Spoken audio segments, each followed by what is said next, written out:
자, 질문 하나 있으니까 질문 풀고 그 다음에 진도 나가도록 할게요. 23쪽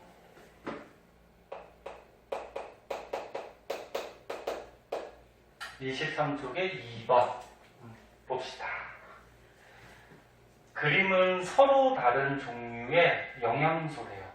영양소 3가지. 그때 소화관을 지나는 동안 분해되고 남은 양의 비율을 나타낸 것이다. 그러니까 분해되고 남은 거니까 소화가 된 거야, 안 된 거야? 안 된 거죠? 그래서 여기 지금 그래프를 보니까 Y축에 소화가 되지 않은 양, 소화 안 되고 남은 양 이렇게 그래프가 나온 거지? 그리고 X축은 지금 입, 위, 소장 뭐 이렇게 나와 있고, 그리고 여기 문제 더 봅시다. A, B, C는 단백질, 지방, 녹말 중에 하나래요. 그리고 각 영양소가 다음과 같이 소화액과 특정 물질을 첨가했을 때 가장 잘 분해되는 거, 뭐 이렇게 돼 있죠. 자, 우리가 저번에 그 소화 과정 배웠잖아. 소화 과정. 그 전부 다 복습하기에는 뭐 시간이 좀 오래 걸려서 여기에 관계된 것만 한번 보자. 단백질, 지방, 녹말.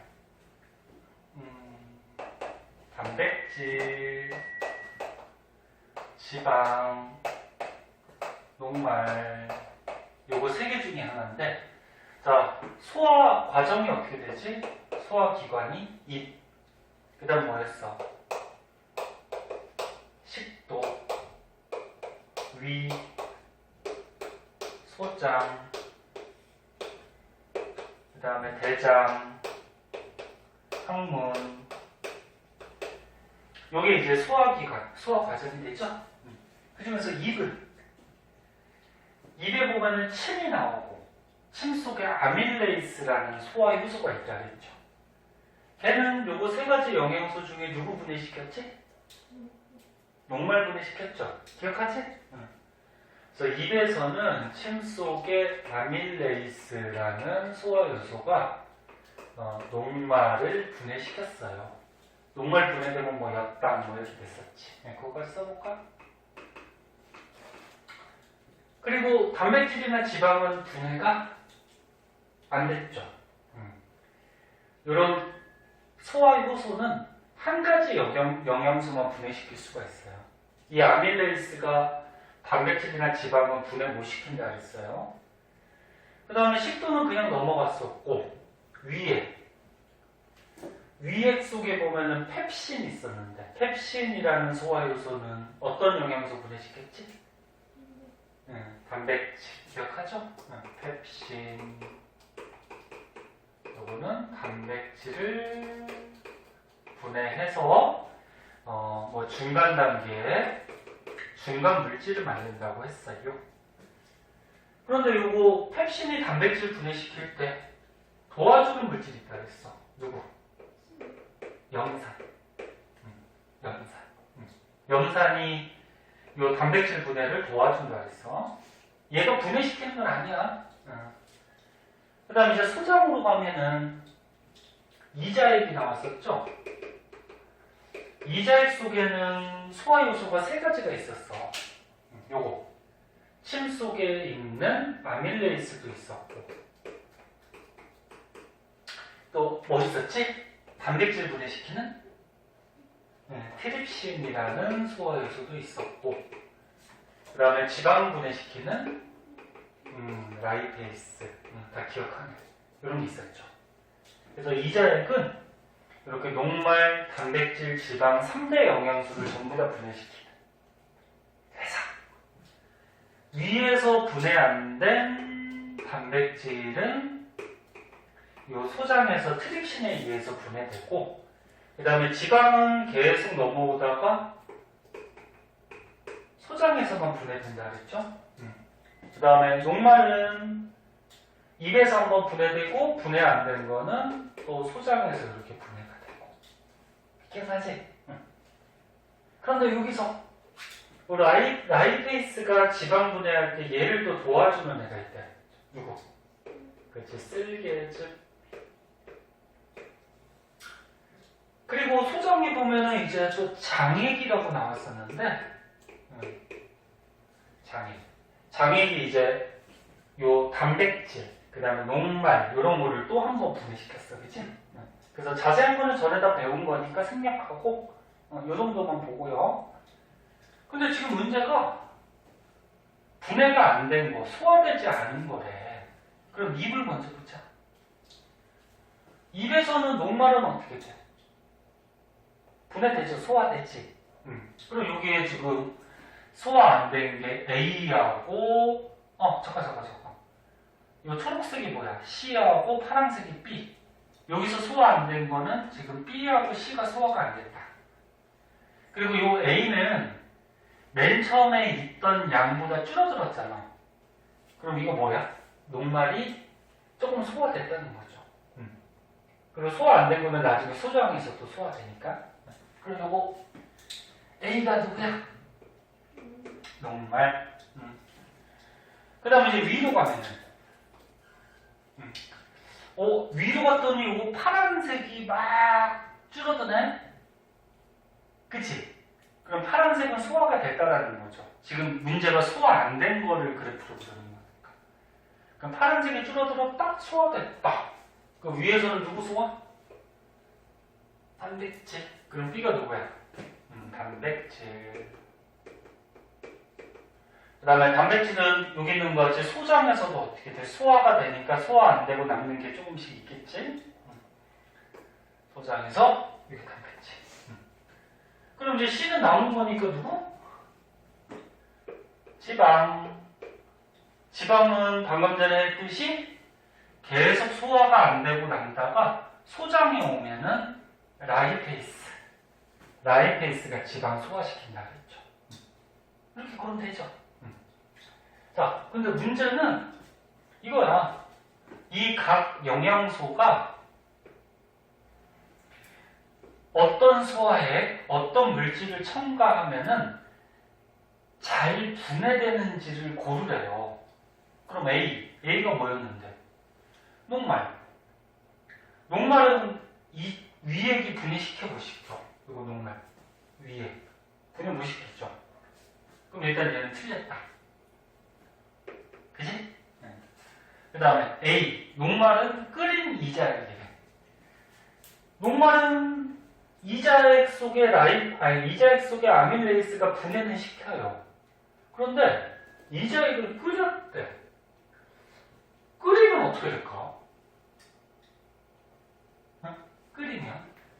끓이면 여기 이자액 속에 들어있는 소화 요소가 변성된다 그러거든. 쉽게 얘기해서 파괴돼 버려요. 온도가 너무 높아서 이 소화 요소는 단백질로 되어 있는데 이 단백질의 온도가 높을 때는 변해버려요. 그럼 변해버렸으니까 얘가 작용을 잘 할까 못할까? 못하죠. 그럼 이거 분해 못 시켜요. 그 다음에 B는 단백질이었어요. 단백질을 침을 첨가시키면 요거 침. 단백질은 분해 안 되죠? 그럼 얘 틀렸고. 그 다음에 C가 지방이었는데 위에서는 단백질만 분해되지? 지방 분해 안 되니까 얘도 틀렸고. 그럼 답은 여기 5번이네? 그럼 5번을 보면은 C 지방은 이자액. 요거요. 이자액. 속에 뭐 있어? 라이페이스가 소화시킬 수 있고 쓸개질을 도와주는 거죠. 그래서 첨가물질, 도와주는 물질까지 넣어주면은 분해가 잘 되겠지. 소화가. 됐나요? 그래서 우리가 저번에 배웠던 요 소화 과정, 요거 조금만 생각하면 풀 수 있는 것들. 이해됐어? 자, 그럼 오늘 진도 나가도록 합시다.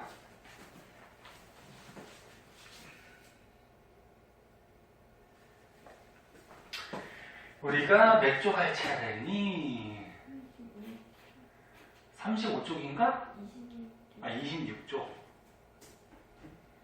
저번에 그 순환에서 심장하고 혈액순환까지 했구나. 그치? 오늘 혈액의 성분 한번 보자.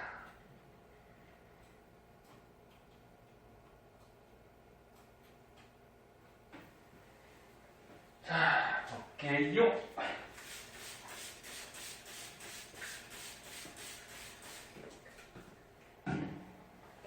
날씨가 이제 좀 서늘해져가지고 감기 안 걸리게 조심하고 요즘 학생들 보니까 감기 걸리는 학생들 많더라.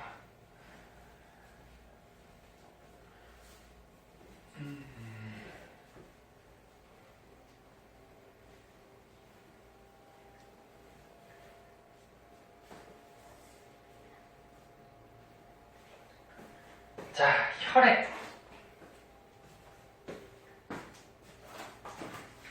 혈액이 피예요. 여기 저번에 배웠는데 사람 몸속에 제일 많은 영양소가 누구라 그랬지? 영양소. 물이 제일 많잖아, 물. 그치? 물이 몸의 한 3분의 2 정도, 거의 막 70%가 물로 돼 있다 그랬는데, 오늘 배우는 혈액도 어때? 물이잖아. 그 속에, 혈액 속에 고체 물질도 들어있긴 하지만, 전체적으로 봐서 이제 액체, 물이죠. 자, 혈액. 혈액을 뽑아가지고 이렇게 현미경으로 관찰을 하면은 여러 가지 안에 고체 물질들이 들어있어요. 그때 크게 혈액은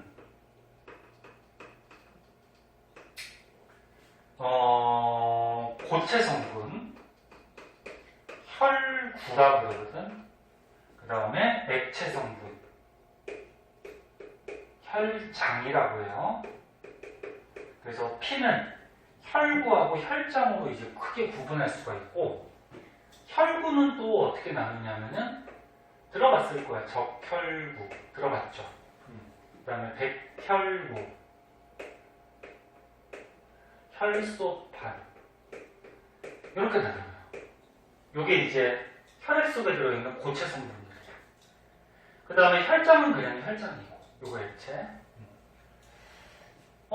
그래서 이 혈액을 이제 현미경으로 이렇게 관찰을 하면은 이렇게 둥글둥글하게 원반 모양을 하고 있는 애가 있거든. 얘가 적혈구예요. 적혈구. 자, 그래서 여기다 쓰면, 자, 적혈구는 모양은 일단 원반 모양이라고 해. 약간 도넛 같이 생겼는데 원반 모양의 적혈구가 있고, 혈액 속에 요 혈구가 세 가지라 했지. 요 혈구 중에 얘가 가장 많아요. 적혈구가. 그리고 얘가 하는 가장 중요한 작용이 있는데, 적혈구 속에 헤모글로빈이라는 물질이 있어요. 헤모글로빈 들어봤니 혹시? 못 들어봤어? 응. 헤모글로빈이라고 있는데 얘가 색깔이 붉은색을 떼요. 얘가 붉은색? 그러면 적혈구가 붉은색 띠겠죠. 그래서 피가, 혈액이 붉은색을 띠게 돼요.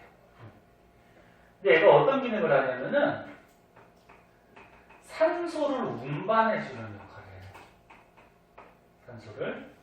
그리고 우리가 숨을 쉬면은 폐 속으로 산소가 들어가지. 그러면 간단하게 여기다 그리면, 아이고, 여기 코가 간지럽냐? 자, 폐에 산소가 들어가면 산소 원소 기호가 O2죠. 앞에서 우리 배웠듯이. 그러면 이제 오늘 조금 뒤에서 자세하게 배울 건데, 폐에서 이렇게 공기가 들어있는 주머니 같은 게 있어요. 그래서 이제 폐포라 그러는데, 폐포 주위에 모세혈관들이 위치하고 있거든. 그럼 모세혈관 속에 이렇게 원반 모양의 적혈구들이 흘러다녀요. 그럼 폐에 있는 산소를 이 적혈구가 흡수해. 누가? 적혈구 안에 있는 누구? 헤모글로빈이 흡수를 해요. 그래가지고 혈관을 따라서 이동을 해서 우리 몸의 세포를 이제 조직세포라 그러죠.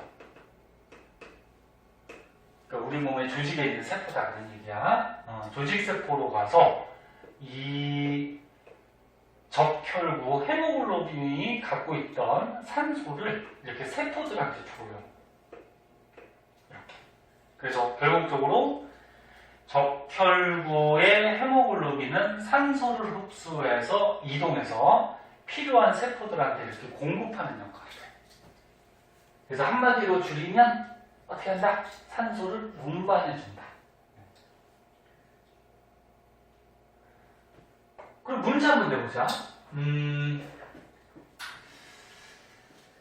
이런 거 문제 같은 거 나오는데 고산지대. 고산지대가 뭐지? 높은 산. 그럼 너는 높은 산에 사는 사람들은 산소가 높은 산에 많을까 적을까? 적어요. 그러니까 땅에서 높이 올라갈수록 산소 양이 부족해져. 그 지구의 중력이 있잖아. 중력 때문에 산소가 이렇게 끌려와가지고 아래쪽에 많고요. 높이 올라갈수록 산소가 부족해져. 그럼 여기는 산소가 부족해요. 산소가 부족하니까 산소를 우리 몸에 빨리빨리 공급해야 되겠지. 그러면 여기에 사는 사람들은 적혈구 숫자가 많을까 적을까? 많아요. 적혈구 수가 많아요. 정상인보다. 그러니까 우리나라 같이 이렇게 평지에 사는 사람들보다. 다시 한번 얘기할게. 적혈구의 헤모글로빈이 산소를 운반하기 때문에 고산지대는 산소가 부족해요. 우리 몸에 산소를 부족하니까 빨리빨리 보내줘야 되겠죠. 그래서 적혈구 숫자가 많은 이런 특징점이 있어. 무슨 말인지 이해하겠니? 자, 그럼 이제 백혈구 보자. 자, 백혈구는 지금 여기 현미경으로 봤을 때 이렇게 좀 둥글둥글해. 그리고 혈구 중에 크기가 가장 커요. 세포거든? 세포 가운데에 핵이 있어요. 핵이 있고 크기가 가장 크고 하는 역할은 식균작용이라고 해서 이게 무슨 말인지 아니? 식균작용? 균을 먹는 거야. 그래서 우리 몸에 뭐 세균이나 뭐 바이러스 이런 병원체들이 들어오면은 걔네들을 잡아먹어서 죽여주는 역할을 해요. 그리고 너는 지금 공기 중이나 뭐 책상이나 연필이나 이런 데다 세균 바이러스들이 막 묻어 있거든? 그럼 우리 몸속에 막 들어갈 거 아니야. 근데 병에 자주 걸리진 않잖아. 그럼 얘네들이 어떻게? 잡아먹어서 죽여주는 거야. 좀 자세한 건 이제 고등학교 과정에서 배우거든. 어떻게 죽이고 막 이런 것들은. 네. 그래서 백혈구 하는 역할은 이렇게 세균 같은 거 잡아먹는, 병원체를 잡아먹는 그런 식균 작용을 한다. 그 다음에 이제 혈소판. 혈소판은 여기 보면은 지금 크기가 굉장히 작아요. 현미경으로 잘 안 보여. 너무 작아서. 근데 얘를 뭐 하냐면은, 피가 났을 때, 혈액을 응고시켜서 피가 계속 나오는 것을 막아줘요. 그러니까 피부에 여기 피부가 있어. 만약에 뭐에 찔려갖고 여기서 피가 나와. 모세혈관이 뭐 찢어지거나 그래서 피가 이렇게 나오면은 몸 안에 있던 피가 계속 빠져나오면 되니 아니니? 그러면 과다출혈로 죽겠지. 근데 이 혈액의 성분 중에 이 혈소판이 막 그물같이 이렇게 얽혀가지고 더 이상 피가 못 나오게 요 겉에 그러니까 겉으로 나오는 혈액을 응고시켜요. 응고가 뭐야? 굳힌다는 거지? 굳게 만들어가지고 더 이상은 안쪽에 있는 피가 나오지 못하게 이렇게 지연시켜준다. 그런 역할을 해줘. 자, 그래서 지금 혈액 속에 고체 성분, 혈구의 중요한 특징점에 대해서 알아봤고, 그 다음에 이제 혈장은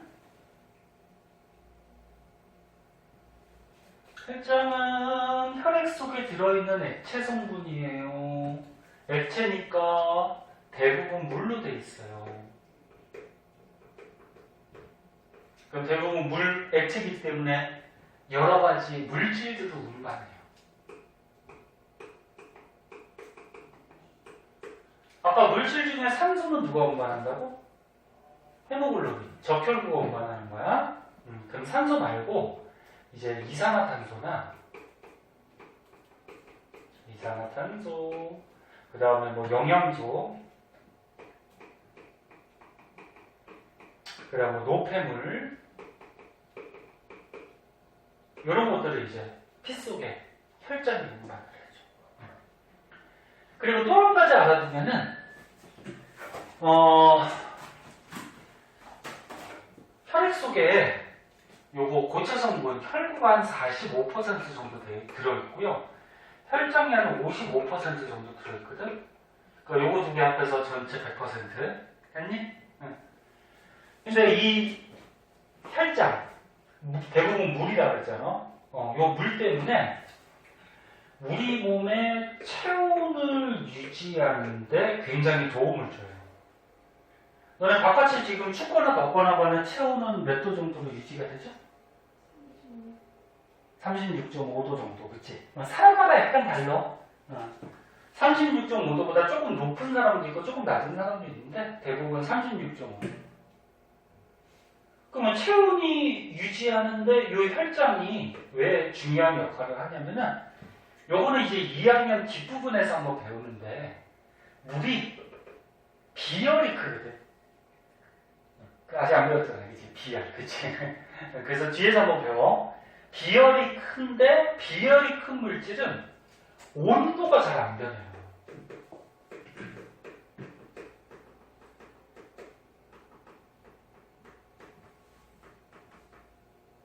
그럼 온도가 잘 변하지 않는 특징 때문에 체온을 유지하는데 중요한 역할을 해줘요.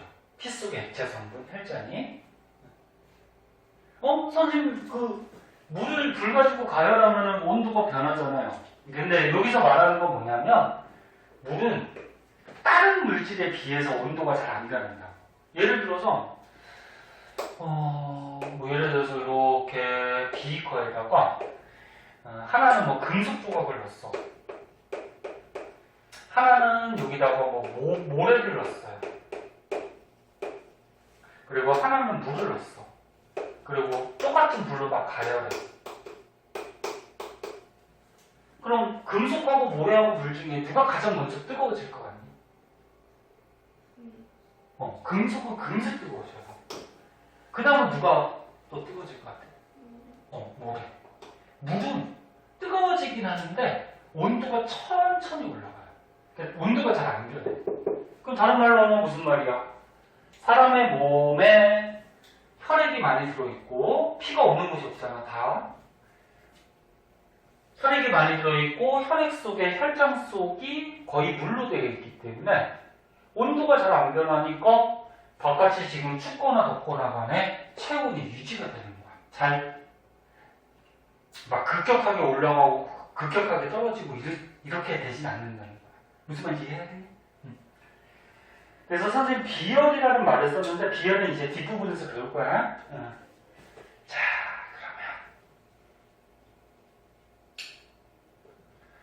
그러면 이게 이제 혈액의 중요한 특징점이 되고 나머지 추가적인 거 이렇게 한번 보자.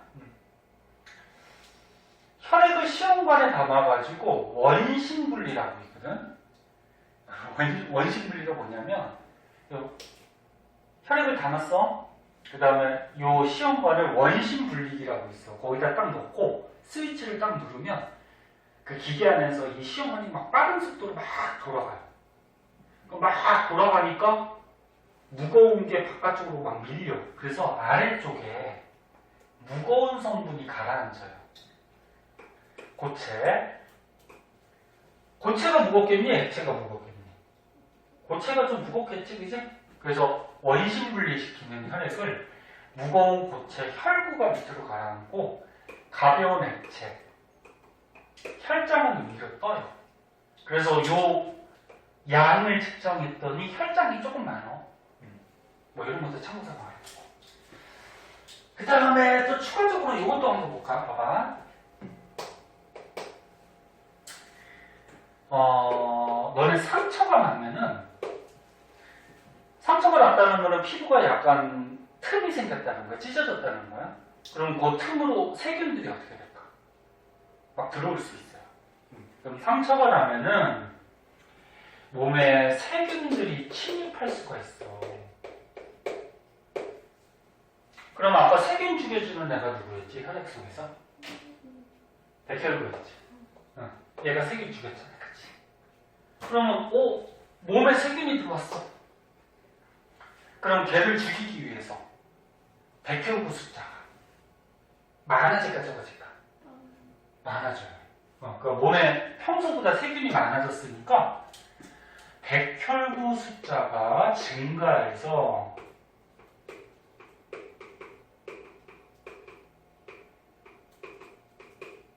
많아져가지고 요 침입한 세균을 빨리빨리 죽여. 그래서 만약에 어디가 아파서 병원에 왔어. 응? 아파서 병원에 왔는데 병원 가면 혈액 검사 많이 하지. 피 검사, 그치? 그 혈액을 뽑아서 검사하는 이유가 뭐냐면 이런 이유도 있어요. 혈액 속의 백혈구가 정상인보다 많더래, 그 사람이. 그럼 정상인보다 백혈구 숫자가 많다라는 거는 그 사람 몸에 세균이 침입했다는 거지. 그래서 어떤 세균이 침입했는지 그런 것도 조사를 하고, 그래서 어디가 이 세균 때문에 더 아픈지 뭐 이런 것도 조사를 하고, 그렇게 해서 이제 치료약을 주는 거예요. 무슨 말인지 이해하니? 네. 선생님 책에 없는 것까지도 얘기했는데 저런 거 다 알아두세요. 자, 그래서 혈액 각 성분이 하는 기능 좀 알아봤고요. 선생님 사진 찍어서 남겨주면은 저기 집에 가서 한 번씩 보지? 진짜지? 심심할 때 한 번씩 보면서 복습하세요.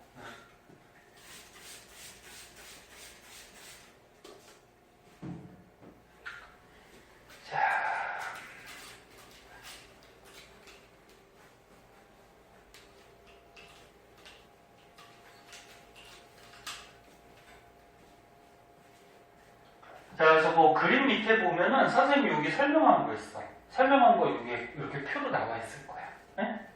그래서 책도 한번 읽어보시고. 그 다음에 밑에 혈액순환인데 이거 저번 시간에 선생님이 먼저 가르쳐줬죠. 기억나니? 조금 어려운데.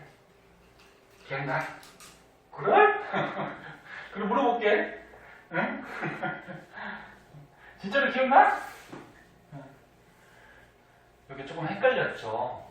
배우긴 했는데 단어들도 조금 어렵고. 자, 요거 복습하고 그 다음에 넘어갈게요. 조금 어려우니까.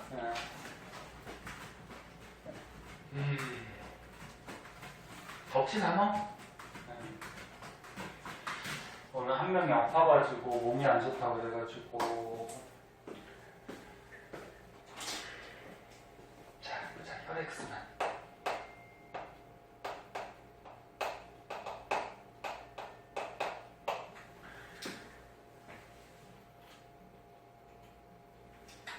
자, 이렇게 뭐 표같이 또는 이런 그림, 이런 거 이제 문제 같은 데 자주 나오고, 이걸 어떻게 알아요? 선생님이 간단하게 연습장에 몇 번 그리면은 머릿속에 남아가지고 여러 가지 문제들 쉽게 풀 수 있을 거예요.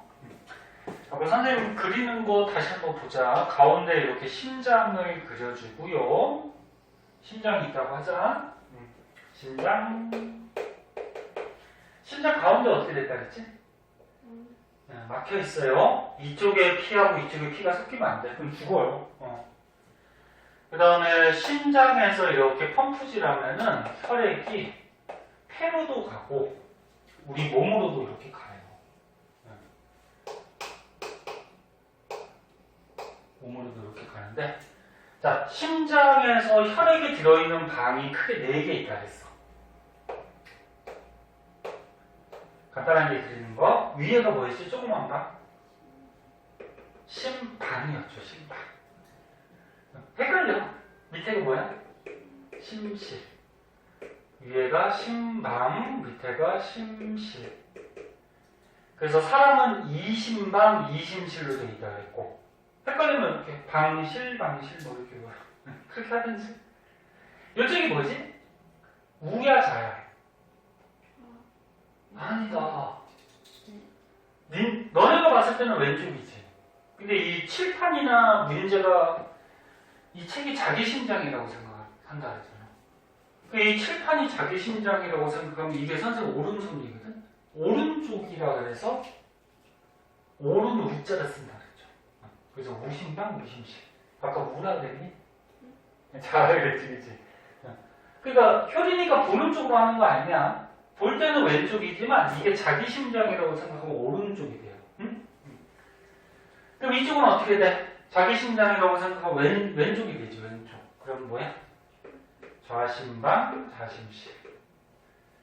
자, 그러면 심장이 수축하면은 요 심실이 수축해서 피가 쫙 나가요.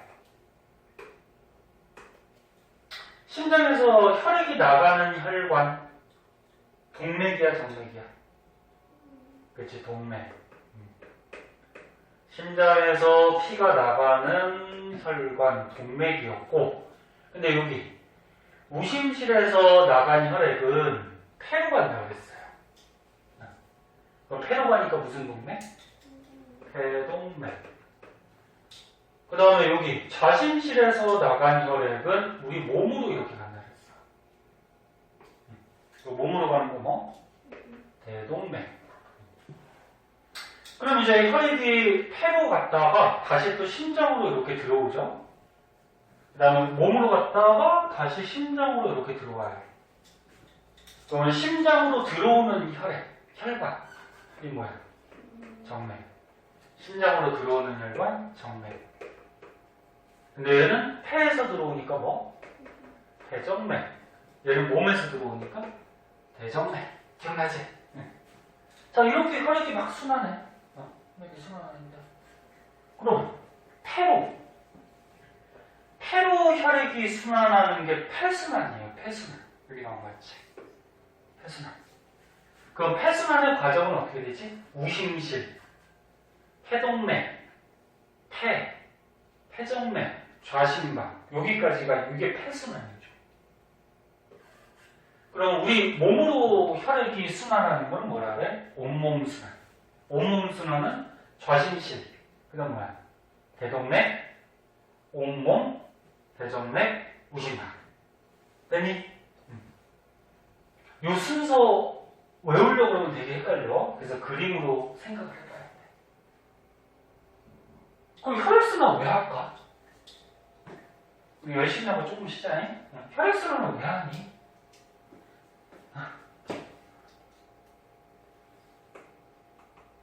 혈액이 순환하는 이유.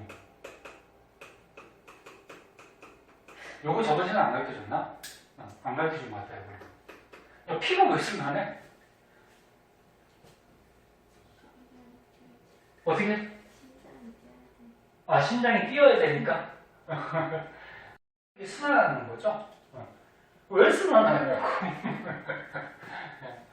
가장 중요한 이유는 이거야.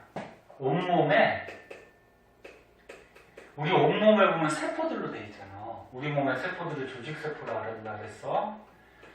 우리 몸의 조직세포에 산소와 영양소를 공급하기 위해서 혈액이 순환해요. 우리 몸에 이 세포들 있잖아. 세포들이 산소가 있어야지 얘가 호흡을 해요. 그리고 영양소가 있어야지 호흡을 해요.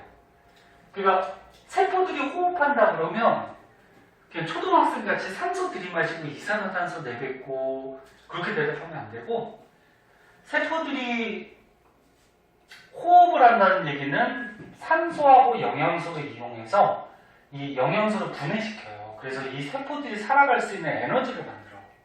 그러니까 조금 이따가 이제 오늘은 시간이 안 될 것 같은데 여기다 써줄게요.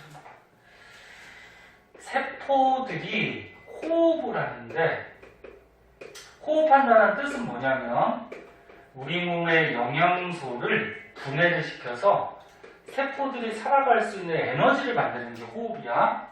근데 영양소를 분해할 때 산소가 필요한 거야.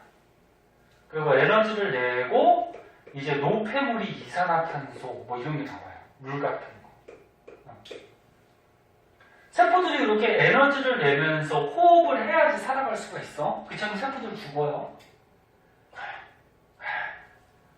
세포들이 이렇게 호흡하려면 뭐가 필요해? 영양소하고 산소가 필요하지. 그럼 얘를 혈액이 순환해서 우리 몸의 세포들한테 주는 거지. 그러면 산소는?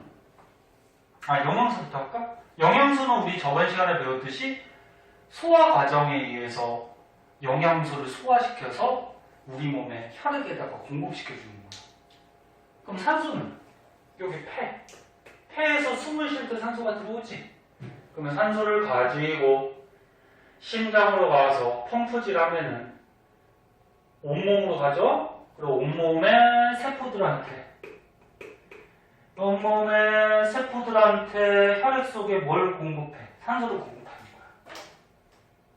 그리고 중간에 소화 과정에서 이제 영양소도 공급하고. 그러면 이 세포들이 세포호흡을 해요. 그럼 뭐가 나와? 이산화탄소나 그 밖에 노폐물들이 나오거든? 그러면 이 이산화탄소나 노폐물은 다시 혈액이 받아서 몸 밖으로 이제 내보내게 돼요. 그 중에서 이산화탄소는 어떻게 돼요? 혈액이 가지고 다시 폐로 와가지고 우리가 숨을 쉴 때 바깥쪽으로 빼주는 거지. 이해되니? 그래서 다시 한번 보면 혈액이 온몸의 구석구석을 순환하는 이유는 온몸의 조직세포들이 세포호흡을 할 수 있게 산소와 영양소를 공급하는 거야. 오케이? 자, 그리고 저번에 이런 거 한번 배웠어. 여기를 뚝 잘랐을 때, 반을 잘랐을 때, 이 오른쪽에 있는 피들은 산소가 풍부하니 부족하니? 풍부하죠. 왜? 산소를 받아가지고 산소 가지고서 가서 주는 거잖아. 그치? 그럼 이쪽의 피들은 산소가 풍부해. 산소가 풍부한 피들을 뭐라 그랬지? 동맥혈이라 그랬어. 동맥혈이라 그래서 동맥만 얘기하는 게 아니라 그랬어. 산소가 풍부한 피. 그럼 동맥혈이 흐르는 곳은 폐정맥, 대동맥, 좌심박, 좌심실이 동맥혈이 흐르는 거야. 그럼 이쪽 왼쪽은 산소가 풍부하니 부족하니? 여기 부족하죠. 네. 산소를 세포들한테 줬잖아요. 그치? 그럼 여기 나가는 혈액들은 산소가 부족하죠. 산소 부족한 피는 뭐라 그랬지? 그렇지, 정맥혈. 그래서 정맥혈이 흐르는 곳은 대정맥, 우심박, 우심실, 폐동맥. 이런 데가 정맥혈이에요. 기억나? 기억난다 그랬어. 다음에 또 물어보면 대답할 수 있어야 돼. 자, 오른쪽에 문제 풀었었나 우리? 하나도 안 했나? 그거 기본 문제니까 풀어보자. 그리고 뒤에 있는 문제는 숙제. 그거 빨리 풀어봅시다.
다음 얘기하세요.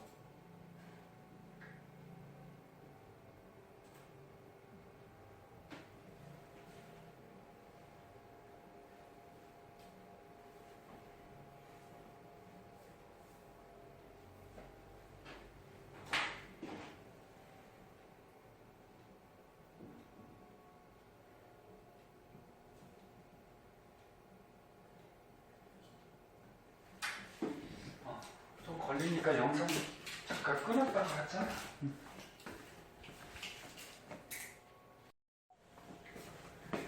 자, 그 다음 장에 보세요. 다음 장에 실험이 하나 나오는데, 이거 간단하게 보고. 자, 이 실험은 뭐냐면 혈액을 관찰하는 실험이야. 처음에 혈액을 요 체열층 같은 거, 체열기 아니? 이게 똑딱 누르면 여기 핀 살짝 해갖고 피 조금 나오고. 몰라? 아무튼 혈액을 체열층으로 조금 요렇게 유리판 위에다가 얹어놓고 덮개 유리로 비스듬하게 이렇게 밀어가지고 덮어주고요. 그 다음에 지금 일단 덮지는 않네. 그러니까 덮개 유리로 혈액을 좀 밀어내면서 얇게 펴요. 왜 피냐면은 혈액이 이렇게 덩어리로 뭉쳐져 있으면 현미경으로 관찰하면 막 겹쳐 보일 거 아니야. 그래서 여기 있는 것 같이 혈구가 터지지 않게 살짝 이렇게 밀어내요. 밀어내고 그 다음에 에탄올을 한두 방울 이렇게 떨어뜨리거든. 그럼 에탄올을 이 혈액에다 떨어뜨리는 이유는 뭐냐면 이 약품이 세포 모양을 변형시키지 않고 살아있는 상태로 유지할 수 있게 도와주거든. 이렇게 살아있는 상태로 유지하는 방법을 고정한다 그래. 그래서 얘를 떨어뜨려주고 그 다음에 이제 염색약으로 염색을 시키는데 염색약으로 염색을 잘 안 시키면은 요 혈액 속에 들어있는 이 적혈구랑 백혈구가 잘 보이지 않아요. 그래서 보통 김사액이라고 해서 얘 색깔이 약간 푸른색이죠? 푸른색. 뭐 보라색이라고 해도 상관없고 그래서 푸른색, 보라색을 띠는데 이 염색약을 한두 방울 떨어뜨리면은 혈액 안에 있는 이런 적혈구나 백혈구가 염색이 돼요. 그러고서 이제 덮개 유리 덮고 현미경으로 관찰하면은 적혈구, 백혈구 같은 게 좀 보이고 혈소판은 아까 전에 얘기했듯이 너무 크기가 어때? 작아서 거의 안 보여요. 잘 안 보이고. 자, 그럼 여기서 보니까 적혈구가 더 많니? 백혈구가 더 많니? 적혈구가 더 많아요. 그래서 혈구 중에는 적혈구가 가장 많다. 그래서 이렇게 해서 혈액 관찰하는 건데 밑에 있는 문제 풀어올 수 있을 거예요. 그래서 풀어오시고 그럼 숙제 어디까지 숙제냐 다 배웠으니까 33초까지?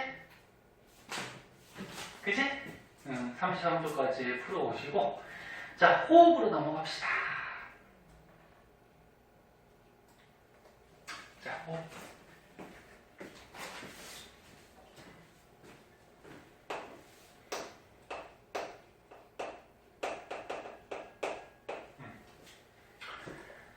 자, 사람이 이제 호흡을 해요. 호흡을 하는데 간단하게 사람 한번 그려볼까? 이렇게 코도 있고 입도 있고 코하고 입하고 이렇게 뚫려 있는 거 알고 있니? 알고 있어? 그래서 너 음식 먹다가 막 재채기 막 코로 나오고 그런 적 있어? 없어? 선생님이 있는데 라면 먹다가 갑자기 재채기 팍 나오고 코로 막 면발 나오고 네. 코하고 입하고 이렇게 뚫려져 있어서 원래는 코로 숨을 쉬어야 되는데 입으로 쉬어도 되죠. 그래도 공기가 넘어갔지. 그리고 이제 가슴 쪽으로 가면은 이제 폐가 양쪽에 이렇게 두 개가 있죠. 폐는 두 쪽으로 돼 있어. 자, 그럼 호흡 기관은 코. 그 다음에 여기 공기 넘어가는 데를 기관이라 그래. 그 다음에 양쪽에 폐가 있는데 폐가 두 군데잖아. 그래서 이렇게 폐로 갈라지는 곳이 있는데 여기가 기관지라 그래요. 기관지. 그래서 호흡계는 크게 이렇게 네 군데로 구분을 하고 입은 코로 공기를 들이마셔도 되는데 입은 호흡계로 들어가는 게 아니고 소화계로 들어가요. 소화시키는. 음식을 입으로 먹잖아. 그리고 가능하면 코로 공기를 들이마시는 게 좋아요. 왜 그럴까? 코는 코 안에 이렇게 코털이 있어요. 털이 있고 콧물같이 끈끈한 액체가 묻어있지, 그치? 그 점액질 물질이라고 하는데, 봐봐. 코로 공기는 기체죠. 기체가 들어가면은 공기 속에는 눈은 잘 안 보이지만 먼지나 세균 같은 게 들어있거든. 근데 코로 들어가면은 요 안에 뭐 있어? 코털. 그리고 코 벽면에 끈끈한 액체, 그런 걸 뭐 점액질 물질이라고 하는데, 얘네들이 있어서 공기 속에 먼지나 세균을 걸러줘요. 먼지나 세균이 코 속으로 들어가면 코털에 걸리겠죠? 그 다음에 끈끈한 액체 달라붙겠지? 그래서 걸러줘요. 이 먼지 세균들이 코 속에서 굳으면 뭐가 되는 거야? 코딱지대로 코딱지. 그 코딱지는 잘 후벼갖고 버려야 되고 어떤 꼬마에서 보니까 뭐 코딱지 빼가지고 막 입으로 먹고 그러는데 그러지 안 그러지? 자, 그래서 먼지나 세균을 얘네들이 걸러주고, 혹시 덥니? 에어컨 틀어줘? 괜찮아? 근데 여기 기관으로 넘어가는데 식도하고 기관이 달라. 식도는 음식물이 넘어가는 곳이고 기관은 이제 공기가 넘어가는 곳이야. 기관에도 이렇게 미세하게 털이 있어요. 이 털을 뭐라 그러냐면 섬모라 그래, 섬모. 그럼 얘가 왜 있냐면은 얘도 먼지나 세균을 걸러줘요. 그러니까 코에서 공기가 넘어갈 때 한 번에 다 안 걸러질 거 아니야. 그래서 여기 기관의 섬모에서 한 번 더 걸러줘요. 그러니까 여기서 걸러주면은 이제 가래가 되겠죠, 가래. 가래가 돼서 이제 뱉어내고 해야죠. 그리고 공기가 이렇게 넘어가다 보면은 우리 몸속을 이동하니까 우리 몸의 체온하고 비슷하게 공기 온도가 따뜻해져요. 그래서 만약에 지금 겨울이야. 겨울이면 차가운 공기가 들어가잖아요. 그럼 차가운 공기가 폐로 그대로 가면 어떻게 되죠? 폐에 아무래도 안 좋겠죠. 그래서 이게 넘어가면서 온도도 이제 사람 체온하고 비슷하게 맞춰주고 따뜻하게. 그 다음에 기관지는 그냥 폐가 양쪽에 있기 때문에 그냥 갈래길이라고 생각하면 돼. 자, 그럼 이제 중요한 건 폐인데, 폐에 보면은 조금 이따가 그림 먼저 볼까?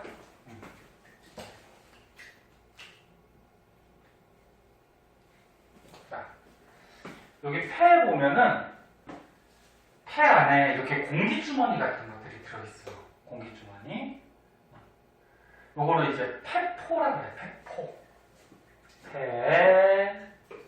폐포라는 공기가 들어있는 공기주머니가 있어요. 공기주머니. 근데 지금 폐포가 어때? 포도송이 같이 굉장히 많죠. 이런 거는 뭐 일상생활에서 뭐 허파과리 뭐 그렇게도 얘기하는데, 폐를 허파라고도 얘기해요, 일상생활에서.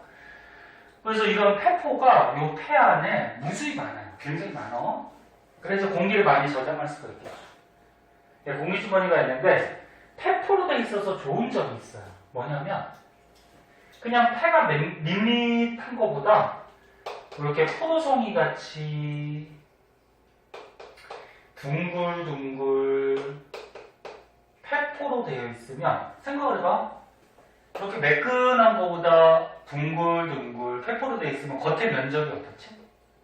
넓어지죠. 표면적이. 그래서 폐포로 되어 있어서 좋은 점은 표면적을 넓혀서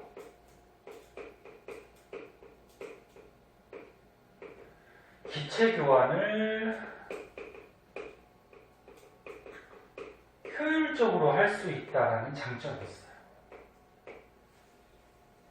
그러니까 이제 조금 이따 할 텐데 요 폐포의 기체하고 모세혈관의 기체들이 막 교환되거든. 근데 이렇게 표면적이 작은 것보다 표면적이 넓으면 이렇게 여러 군데서 막 기체들을 교환하겠죠. 그치? 네. 자, 그래서 일단 여기까지 다시 봐봐. 폐는 폐포라는 공기주머니로 되어 있고 폐포로 되어 있기 때문에 표면적을 넓혀서 기체 교환을 효율적으로 할 수 있도록 그렇게 도와주는 거다. 그럼 이제 폐포가 나왔으니까 폐포를 좀 확대해서 한번 보자. 확대해서 한번 볼게요.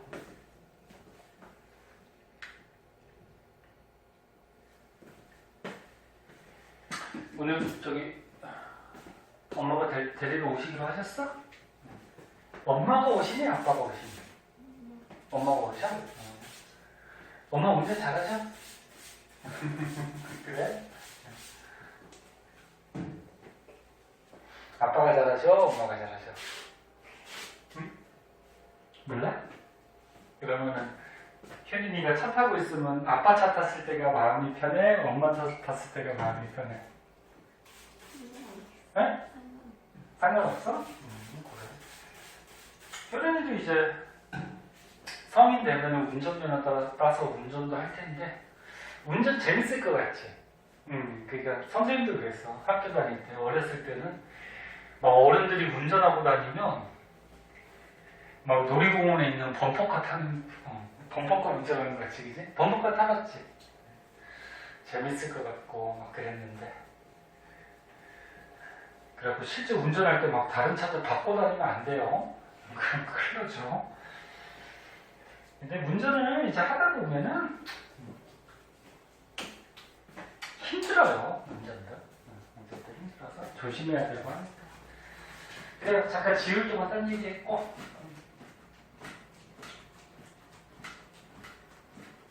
자, 보자. 폐포가 여기 간단하게 나왔는데 좀 크게 나온 그림이 여기는 없네요. 보자. 그려보자. 폐포.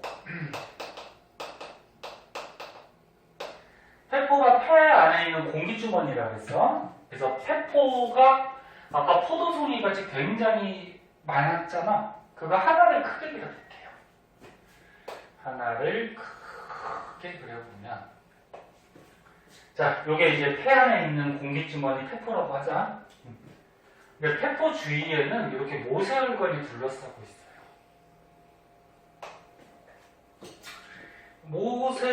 모세혈관은 일단 가느다란 굉장히 작은 혈관이지. 그래서 저번 시간에 그 혈관들 특징점들 배웠잖아. 자, 그럼 여기 이제 폐포가 있고요.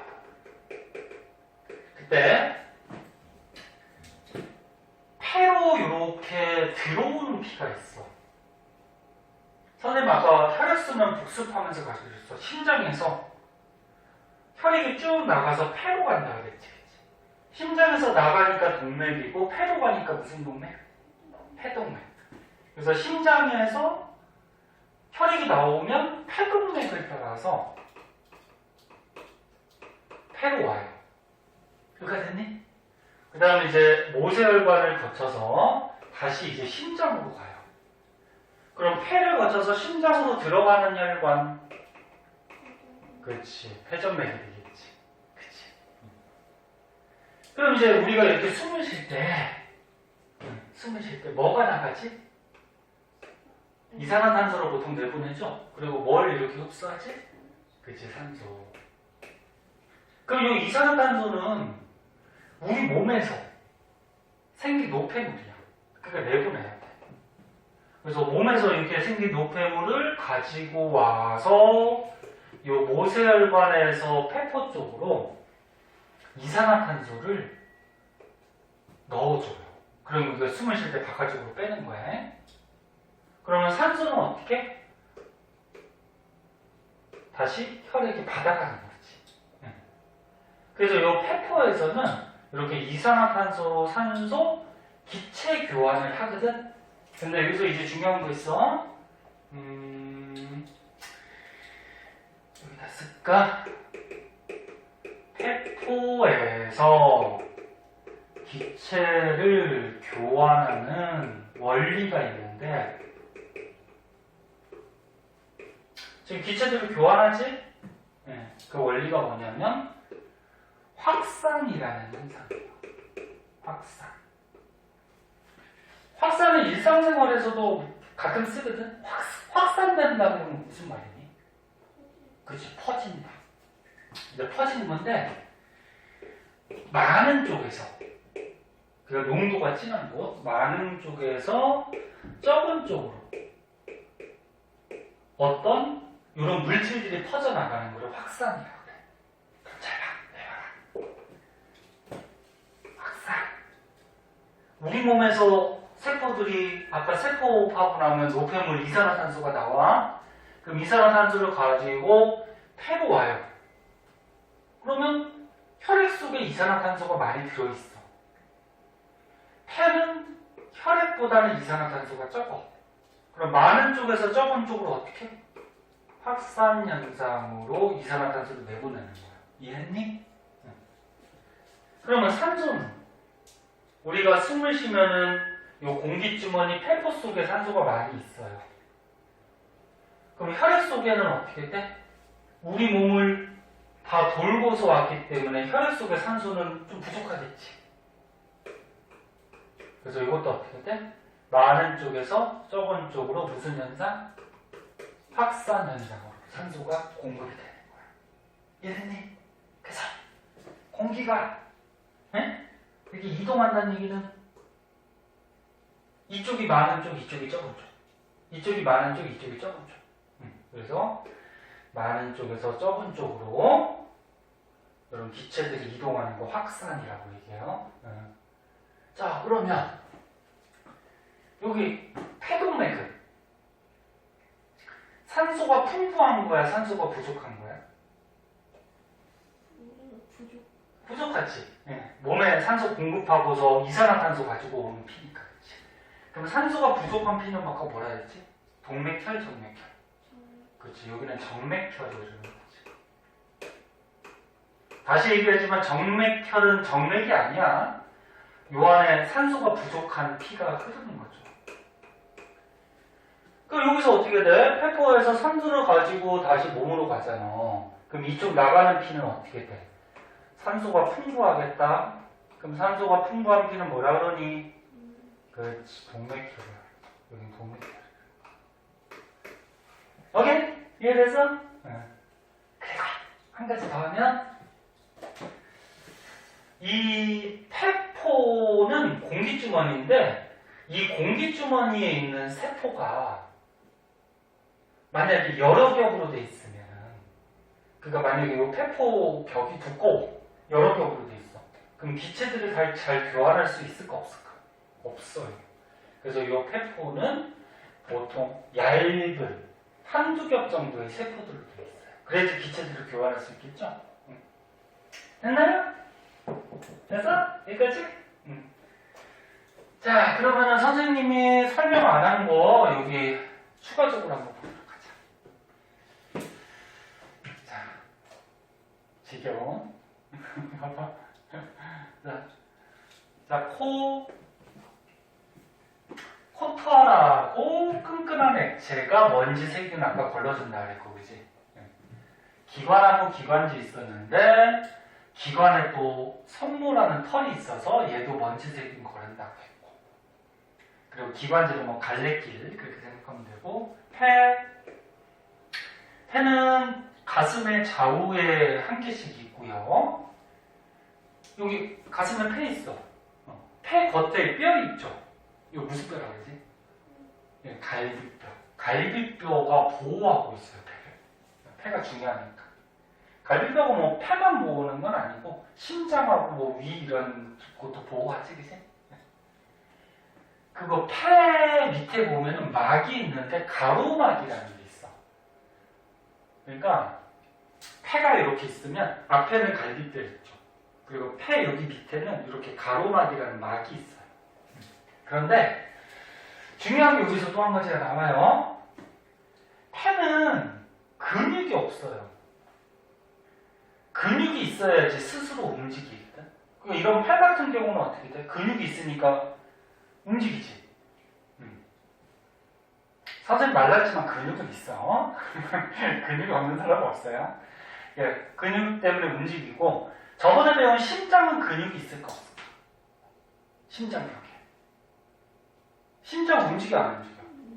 심장 막 이렇게 박동하잖아. 움직이잖아. 요 벽에 근육이 있을까 없을까? 있어요. 그 근육의 힘으로 얘가 움직이는 거야, 이렇게. 근데 폐는 근육이 없어요. 그래서 스스로 움직일 수가 없어. 수축한다는 게 쪼그라든다는 얘기고 이완은 늘어난다는 얘기야. 근데 폐가 어떻게 될까? 움직여요. 야, 공기가 들어가면 어떻게 되니? 폐가 커질까 작아질까? 커지겠죠. 공기가 들어왔으니까. 그죠? 그 다음에 공기가 나가면 폐가 작아지겠지. 그럼 폐도 움직이네? 근데 폐는 근육이 없어. 그럼 폐는 스스로 움직일 수 있을까 없을까? 없어요. 그래서 스스로 못 움직여요. 그래서 얘 가지고 움직여. 앞에 뭐 있다고? 갈비뼈. 밑에 뭐 있다고? 가로막. 갈비뼈하고 가로막이 운동을 해가지고 폐가 수축 이완을 해요. 움직여요. 그래서 이것도 되게 중요해. 다시 한번. 폐는 근육이 없어서 스스로 움직일 수가 없기 때문에 갈비뼈하고 가로막으로 움직여요. 어떻게 움직이는지는 오늘 시간 모자랄 것 같다. 다음 시간에 할 거야. 다음 시간에 할 거고. 그 다음에 폐는 수많은 폐포로 돼 있어서 표면적을 넓혀서 기체 교환을 효율적으로 한다. 아까 다 써줬어. 그리고 폐포는 공기주머니인데 한 층이 얇은 세포층으로 돼 있다. 아까 얘기했듯이 이 폐포 벽이 두꺼우면 기체 교환 잘 못하겠지?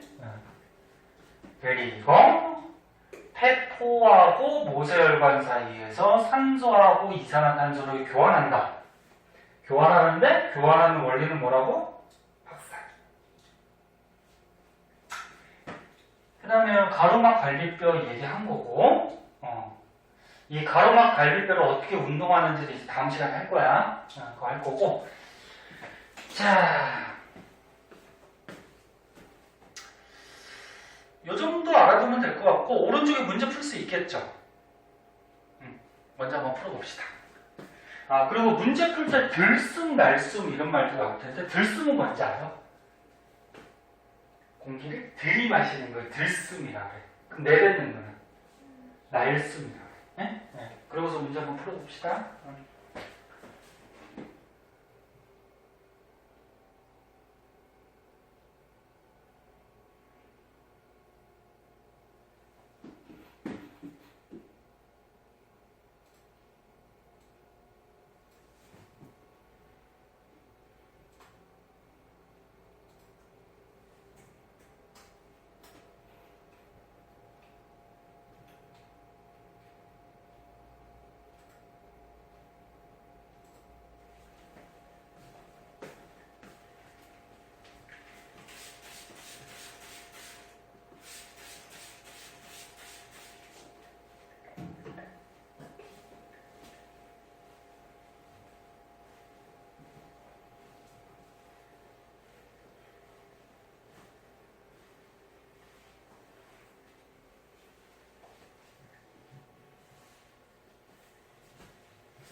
다 했으면 얘기하세요.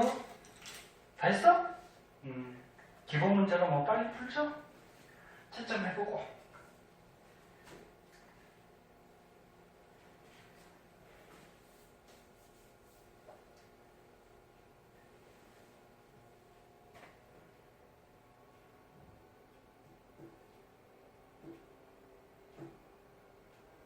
오, 다 맞았네?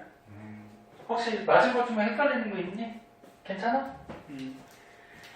자, 그 다음에 표정 그렇게 짓지 마. 왜 안 끝내줘요? 그런 거 아니야?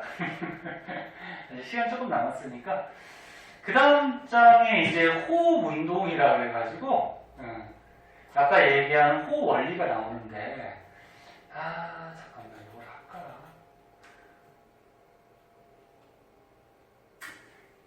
하자. 조금만 더 하자.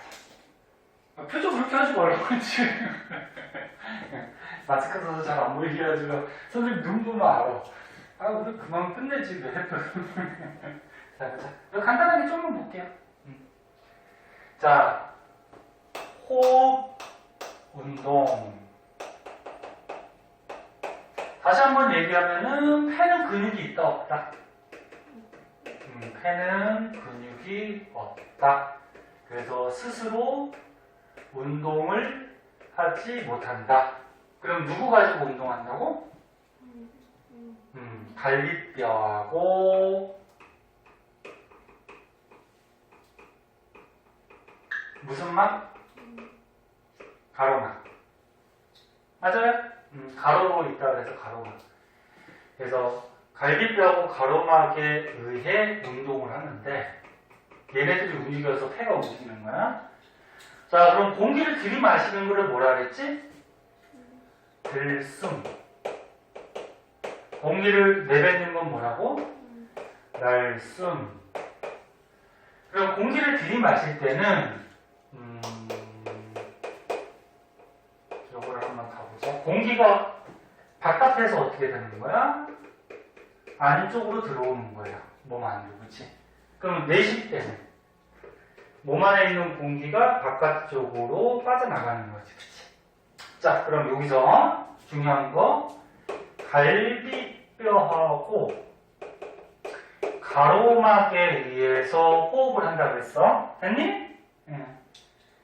갈비뼈와 가로막에 의해서 호흡을 하는데 들이마실 때는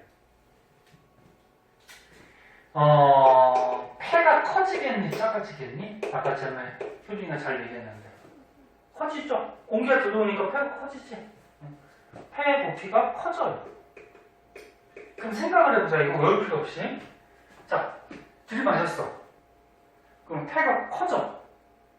그럼 커지면은 요 겉에 있는 갈비뼈는 올라갈까 내려갈까? 올라가지. 공기가 이렇게 들어오면은 안에 있는 폐가 커지니까 요 겉에 있는 갈비뼈가 올라가겠지. 그럼 밑에 있는 요 가로막 보자. 폐가 커져. 그럼 가로막 올라오겠니 내려가겠니? 그렇지, 내려가지. 그래야지 폐가 커지겠지. 그래서 다시 한번 얘기하면 공기를 들이마시면 갈비뼈는 올라가고 가로막은 내려와서 안에 폐가 커지는 거야. 오케이? 여기 뭐라 쓰면 돼? 갈비뼈는 위로 올라가고 가로막은 어떻게 돼? 아래로 내려가서 폐가 커지는 거죠. 그럼 날숨 때는 어떻게 돼? 후 하고 내뱉으면 폐가 작아지겠지. 작아지려면 어떻게 돼? 갈비뼈는 내려오고 가로막은 올라오고 그럼 폐가 조그만지겠지. 갈비뼈는 아래로 내려오고 가로막은 위로 올라가서 폐는 작아지겠죠. 그래서 갈비뼈와 가로막에 의해서 이렇게 들숨날숨 운동을 하는 거예요. 자, 그 밖에 폐의 압력은 어떻게 되냐면 폐 압력이 뭐냐면 예를 들어서 그냥 여기가 이게 폐라고 해보자. 폐가 이렇게 클 때가 있고 폐가 이렇게 조그만 때가 있어. 요거 1학년 때 지금 너는 1학년이니까 지금 선행하고 있잖아. 1학년 때 보일 법칙 할 때 한번 배웠습니다. 보일 법칙 기억나? 보일 법칙이 뭐였지? 부피가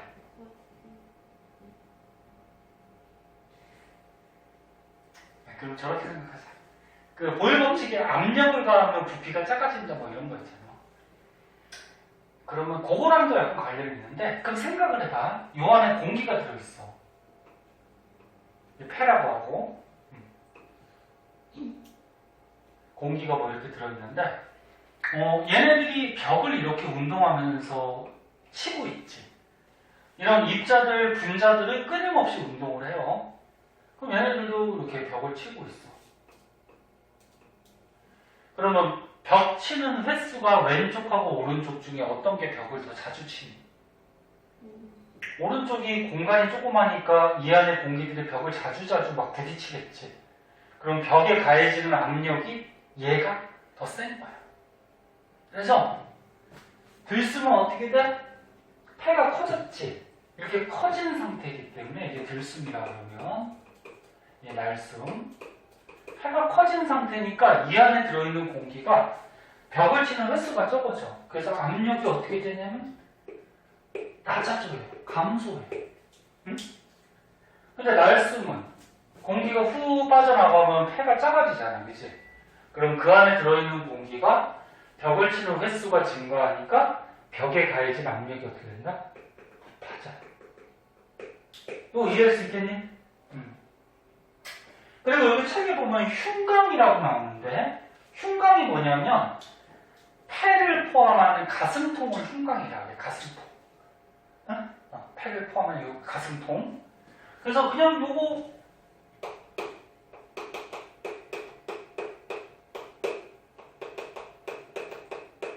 어차피 폐를 포함한 가슴통이니까 같이 생각하면 되죠. 폐가 커지면 가슴통도 어떻게 돼? 커지겠죠. 그치? 그럼 폐의 압력이 낮아지면 가슴통의 압력도 어떻게 돼? 낮아지겠지. 이렇게 생각합니다. 이거 이해할 수 있겠니?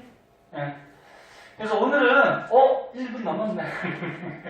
자, 오늘은 여기까지 하고요. 다음 시간에 여기 이어서 조금 더 하고 다음 달로 넘어가도록 할게요. 그럼 앞에 거 숙제다. 배운 데까지 고생하셨습니다.